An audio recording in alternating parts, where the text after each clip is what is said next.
প্রিয় বন্ধুরা, প্রতিবারের নেই আজ একটু ভিন্ন জায়গায় চলে এসেছি আপনাদেরকে নিয়ে। তবে আমি এখন আছি ইন্ডিয়া। এটা হচ্ছে আমার বাড়ির পাশে, পিছন সাইডে হচ্ছে ইন্ডিয়া মূলত। এই জন্য খুব সহজেই আমি চলে এসেছি। তবে ইন্ডিয়ার কিছু নিদর্শন আছে, কিছু এখানে ইন্ডিয়ার কিছু ফল ফ্রুট আছে, গাছ আছে অনেক সুন্দর সুন্দর। এই বৃক্ষের সাথে আপনাদের আমি আজকে পরিচয় করিয়ে দেবো। চলুন আমার সাথে। প্রিয় বন্ধুরা, অবশ্যই চলে এসেছি ইন্ডিয়া একটা বাড়িতে, আমরা দেখবো। চলুন, তবে প্রথমে একটা গেট পড়ছে, গেটটা অনেক সুন্দর, জানি না কেন দেওয়া আছে গেটটা। চলুন দেখি পরে ভিডিওর মধ্যে। ইন্ডিয়ার পানি খাচ্ছি, হ্যাঁ, দেখি কেমন থাকে। মধু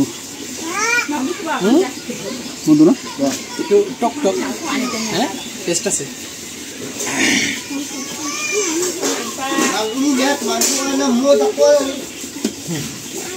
ওর একটু দাও, একটু খাও, একটু খাও। প্রিয় বন্ধুরা, আমি বলেছিলাম আপনাদেরকে যে কৃষ্ণফল দেখাবো ইন্ডিয়ার। তবে অলরেডি চলে আসছে, আমি দেখেন এটা হচ্ছে কৃষ্ণফল গাছ। তবে এখন ফলের সিজন না, একটু কাছে এসো। কিন্তু এরপরেও আমি একটা বিচি অলরেডি পেয়ে গেছি কৃষ্ণফলের। এই যে দেখেন, কাছে এসো, কাছে এসে দেখো। হ্যাঁ, এটা হচ্ছে কৃষ্ণফলের বিচি। কৃষ্ণফলটা খুবই একটা অ্যাসিড জাতীয়, এটা খুব ক্ষতিকর। এটা ফলটা আবার খুব টেস্ট, ফলটা হয় উপরে আর বিচিটা থাকে নিচে, কিন্তু বিচিটা হচ্ছে অ্যাসিড জাতীয় একটা। তবে দেখেন, এটা হচ্ছে কৃষ্ণফল। এটা খুব ইন্টারেস্টিং একটা নাম, যেমন সুন্দর। তবে ইচ্ছাও জাগে অনেক সময় যে কৃষ্ণফলটা কি দেখি। তবে আপনাদেরকে জাস্ট আজকে শেয়ার করে নিলাম। আরও 2 মাস পরে আসলে আমি ফলটাও খেতে পারবো আর কৃষ্ণফলের বিচিটাও দেখাতে পারবো। ঠিক আছে দর্শক, চলুন সামনে আর কি আছে দেখি। প্রিয় বন্ধুরা, এখন যেখানে আছি এটা হচ্ছে ইন্ডিয়া, অনেক চূড়াতে আছি।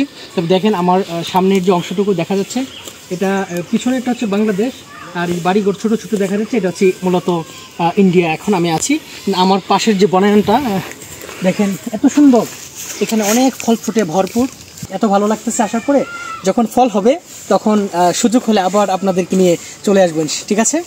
এই যে দেখেন, দেখা যাচ্ছে যে গাছগুলি, বৃক্ষগুলো, এগুলো পুরোটাই হচ্ছে মূলত ইন্ডিয়ার কৃষ্ণফলের বাগান।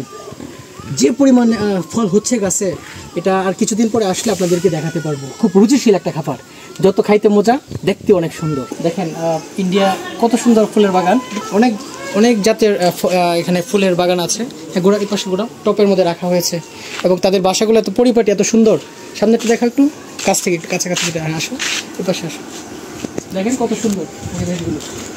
প্রিয় দর্শক, দেখতে পাচ্ছেন সুন্দর, হ্যাঁ, সুন্দর একটি ঘর। এটা আসলে এটার নাম আমি জানি না, এটার নামটা আমি ওনার কাছ থেকে জেনে নিব।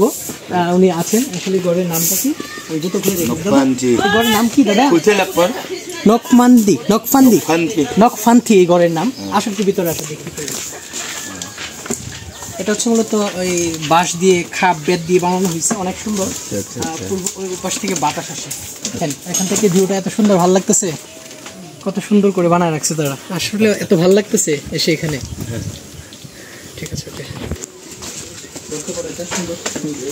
দেখেন ফুলের বাগানটা কত সুন্দর, কত পরিপাটি তাদের। দাদার সাথে ফ্রেন্ডশিপ করে দিন। ভালো আছেন? ভালো, ভালো আপনার? ভালো, হ্যাঁ আছি ভালো। দোয়া করবেন। দেখতে আসলাম, এই চেয়ারটা তো অনেক সুন্দর। এটা কি আপনার পার্সোনাল? এটা চেয়ারটা জমিদারি একটা ভাব আছে কিন্তু। ভালো আছেন? ভালো তো।